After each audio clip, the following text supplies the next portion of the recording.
On continue la foulée une fois que tu as fini tes 3 diffs avec la plaque de châssis qui a une finition un peu différente de ce que les autres font. Ils ont fait un petit côté brillant comme ça, c'est sympa. On a quand même un cran de finition en dessous, tu vois, on a les traces ici de pliage des machines, ici aussi à l'avant. Et le fraisage aussi est plus grossier que sur beaucoup d'autres.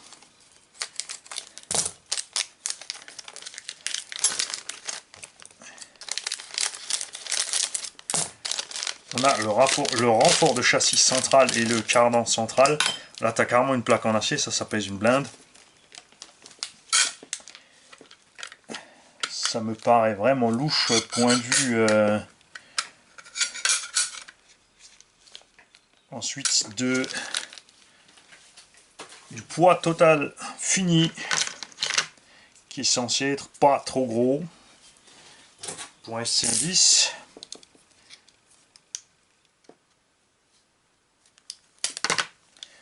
Pare-choc avant hyper solide. Ça, c'est la fixation lipo, bien solide aussi. Et côté caisse, gauche et droite, pareil, pèse une blinde. Ça me paraît bizarre qu'en plus de ça, il est nécessaire de mettre un truc central. Bon, le tube d'antenne, ça, évidemment, on mettra un petit bout à la fin. Là aussi, donc, tu as ouvert déjà 2 sachets, tu as les pièces du précédent qui restent, etc. Et là, regarde. Ils me font une blague. La pièce n'est pas droite. T'arrives pas à mettre le machin dedans proprement. Ils sont pas sérieux, les mecs. Il faut le mettre avec la pression. Et pourquoi donc y a-t-il autant de perforations en dessous si finalement tu n'en as pas besoin?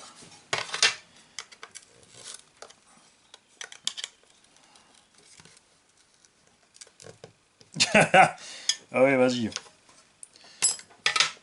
Alors, on a envie de se renseigner avant. Non, non, ils te disent bien de fixer le rail dedans.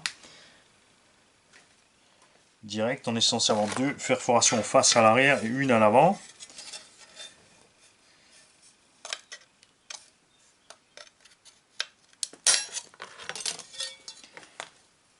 Étant donné déjà la solidité du châssis, les éléments qui vont se mettre dessus, mettre en plus encore ce rail super balèze là, ça me paraît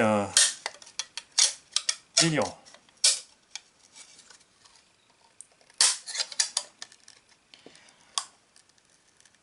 Voilà. Bon, bah c'est pas plus mal qu'il ait un peu de flex. Ça permet qu'il tienne tranquillou. Bouge pas. Voilà. On est en face. Très bien. Alors, collons les mousses.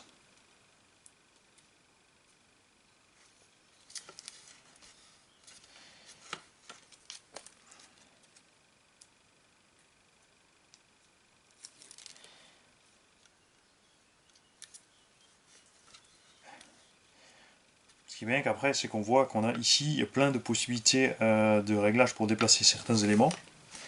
On verra à quoi ça correspond après. Alors sur le plan, tu te mets là, tu mets ton kick-up en avant. Cette partie, voilà. Donc, ils te disent M3.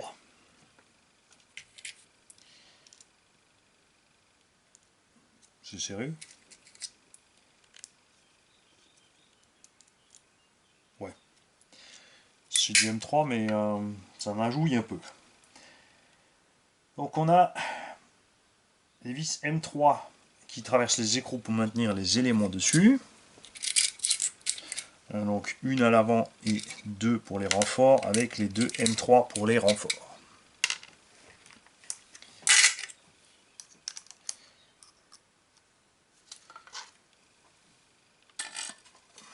C'est peut-être plié exprès pour pas que tu t'ennuies après à le tenir.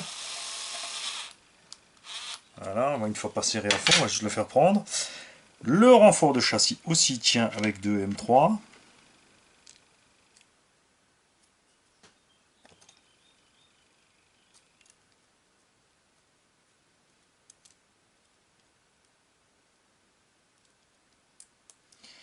Qui tombe toute seule dedans. Là, on aurait bien vu que ces écrous sont un minimum quand même fixés. Et après, après t'es pas clair du tout où ça va. Le dessin est vraiment absolument pas clair pour te dire où mettre ton renfort. Regarde. Il n'y a pas de... Tu vois, tu devines. A priori, c'est les deux avant-derniers ici. Mais manque les lignes pour te dire exactement où ça va. Allons voir donc un peu plus loin sur le dessin si on voit quelque chose. Ouais, c'est ça. Tu le vois un peu plus tard dans la notice que le trou avant reste libre.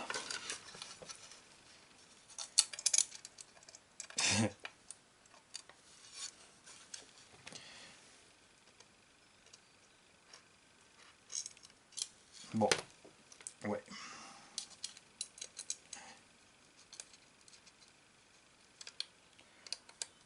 Ce genre d'opération, c'est plus simple avec le tournevis pour faire prendre.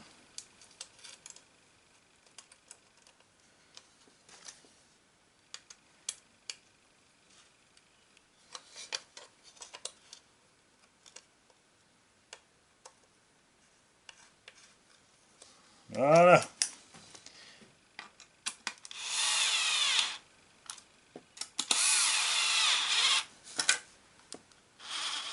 Ouais, c'est bien ce qui me semblait.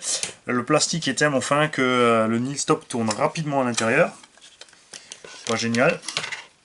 La Proline c'est pareil, ils sont assez récents dans l'univers du montage des kits complets. Ils sont plus habitués en tant qu'équipementiers.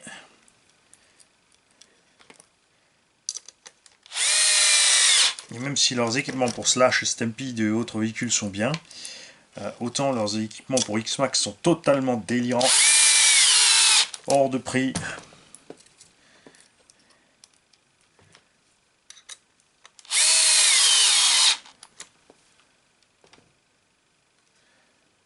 Alors, autre chose qui me semblait effectivement dans le kit, quand j'ai ouvert le sachet principal avant, je n'avais qu'un seul puits de direction. Et définitivement, j'en ai qu'un seul. Il me manque un puits de direction dans mon kit. Tu vois, regarde, j'ai tous mes sachets ici. Il me manquait effectivement donc une rondelle de calage pour le diff que j'ai mise. Et il me manque un puits de direction. Alors là, ça commence bien. Bravo Proline. Je vais évidemment fouiller le reste des sachets, voir ce qui se passe. Après avoir fini cette étape-là. Là, tu mets ton diff. Tu vois, là, il tourne bien libre. Une fois que tu l'as mis dedans, il est freiné quand même parce qu'il est comprimé. Je suis pas fan. Carter supérieur avant, tu ne veux pas te tromper de sens. Il y a un détrompeur.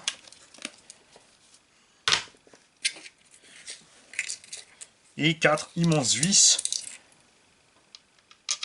Là aussi, overkill, inutile, sert à rien. Ça, c'est vraiment un truc qui sert à rien.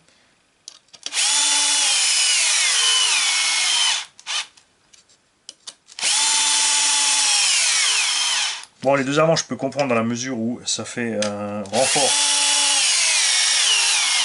pour le train avant aussi, qui va aller directement là-dessous.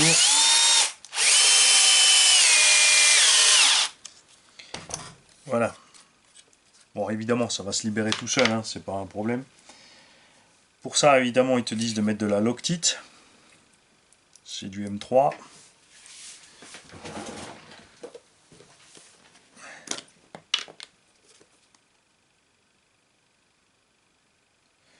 Là, le puits en alu.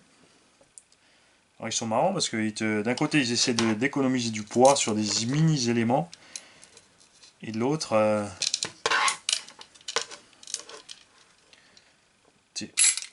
overkill avec la masse.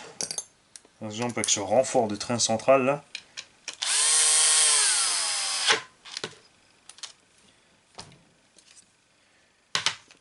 Très bien, ça c'est pour la partie centrale. Après on va attaquer les trains. Moi je vais aller fouiner ce qui se passe. Là tu vois qu'il te reste déjà... C'est emballé bizarre. Regarde, il te reste les éléments latéraux qui ne te serviront qu'à la fin. La bague qui va avec le support moteur. La cale de train avant, celle-là elle va servir tout à l'heure pour fixer le train avant. Pare-choc avant aussi. Rail de batterie, est-ce que j'ai loupé un épisode? Non, on ne te parle pas encore ici à ce moment-là de fixer ton rail de batterie. Moi je vais aller fouiner et voir si je trouve mon puits de direction. Mais hein, 3 kits d'affilée chers.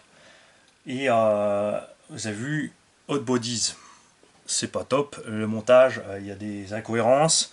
Team Asso, bon, ça va mieux, mais il y a 2-3 trucs bizarres.